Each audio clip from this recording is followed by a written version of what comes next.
Our next candidate is Rob Mitchell.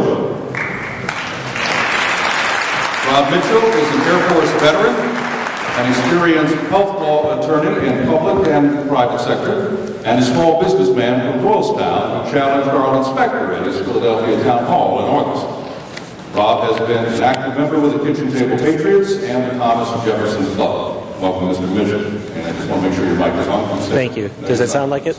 Okay. Now it's on. Sorry about that. The engineer's tap. All right, let us begin, sir. Why do you want the job? And explain how you are the best person to defeat Congressman Patrick Murphy. I'm a 7-year Air Force veteran.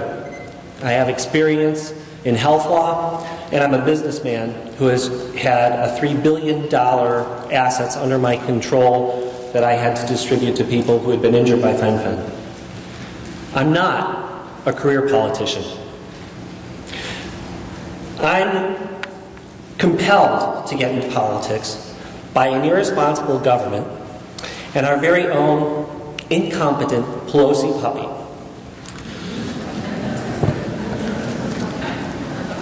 I was compelled to get involved in politics for that reason, but it's people like this who have inspired me to come in.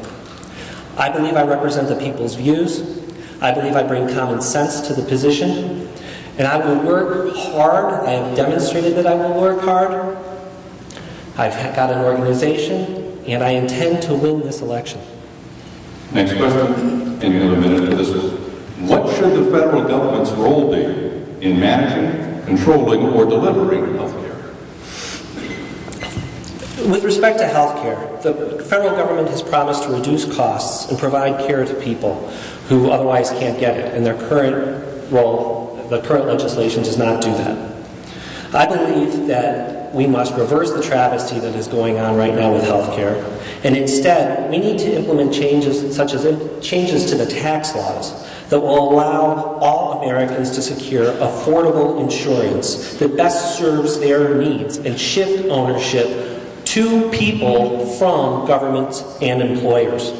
We need to modernize the Medicaid system so that states can actually decide what is appropriate for the people, for the citizens within those states. And we need medical malpractice reform in order to end the ludicrous damage awards that ought to be capped, and to stop abusive attorney fees that aren't justified in the program. What is the 10th Amendment to the U.S. Constitution, and what does it signify to you? Can you give me examples of where you think it may have been violated? The 10th Amendment should be irrelevant. The federal government is a government of limited powers, and the 10th Amendment was kind of controversial in the Bill of Rights when it was included in it, because they thought that if you specified the powers that are not enumerated for the government flow to the states, that might create some confusion, and apparently some of the founders were correct.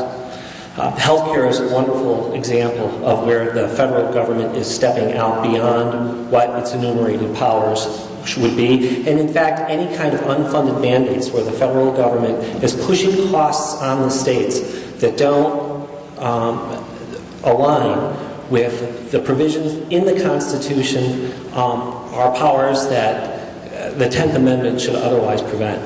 When the framers were debating that, they left out the word expressly that was in the Articles of Confederation.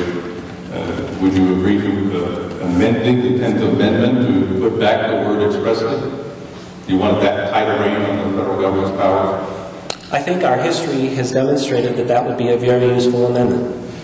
If the state legislators, if the health care reform passes in Washington and the President signs it, the state legislators around the country say, we're going to challenge provisions of that law based on the 10th Amendment, would you support their efforts? Yes. What specifically would you do to restore the financial health of the United States? The three main areas are jobs, the economy, and healthcare. For jobs, the government doesn't create jobs, businesses create jobs. And I trust people to be able to run their businesses better than the government can. The reason why I'm interested in Congress is because Congress carries the power of the purse, and that's what can be most effective in addressing these issues.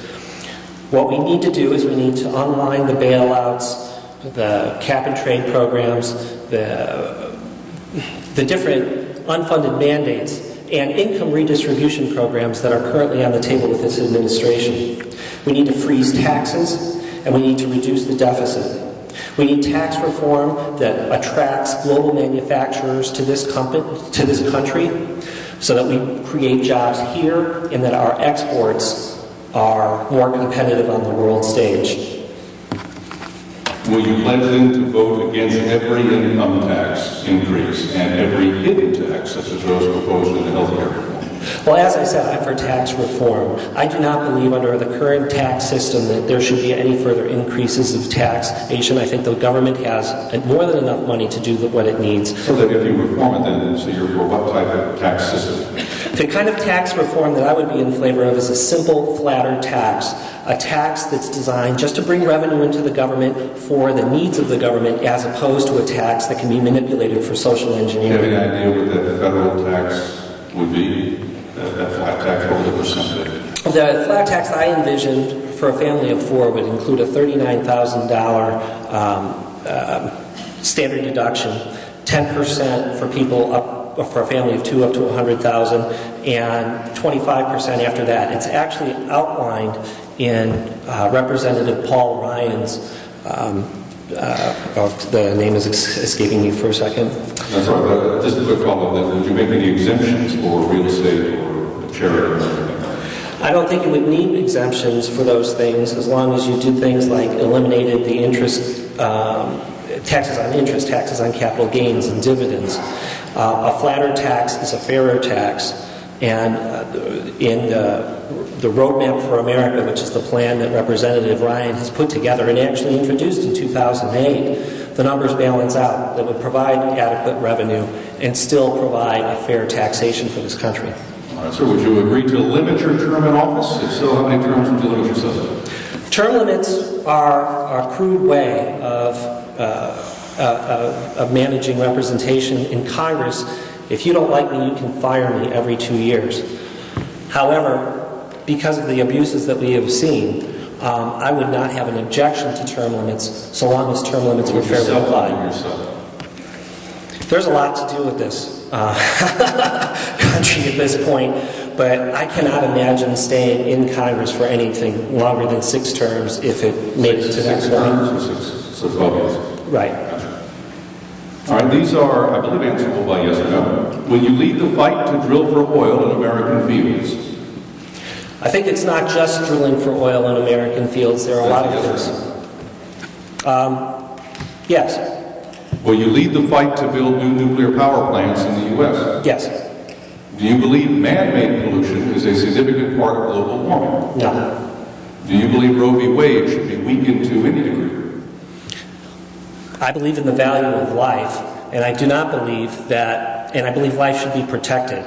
I believe that the government should not be funding abortions under any circumstances, whether you're talking about direct funding or whether they're funding abortions. Is that a guess then that you should weaken from its original? Well, it depends on what you're talking about by weakened. I want to be clear by what weakened means. Okay. President Obama has directed federal authorities not to go after people who use marijuana for medicinal purposes in states that have authorized the use of medicinal marijuana. Do you agree with that order? I'm sorry, one more time. I do not believe This is a tongue twister. Yeah. President Obama has directed federal authorities not to go after people who use marijuana for medicinal purposes in states that have authorized the use of medicinal marijuana. Do you agree with this order? No. Next question.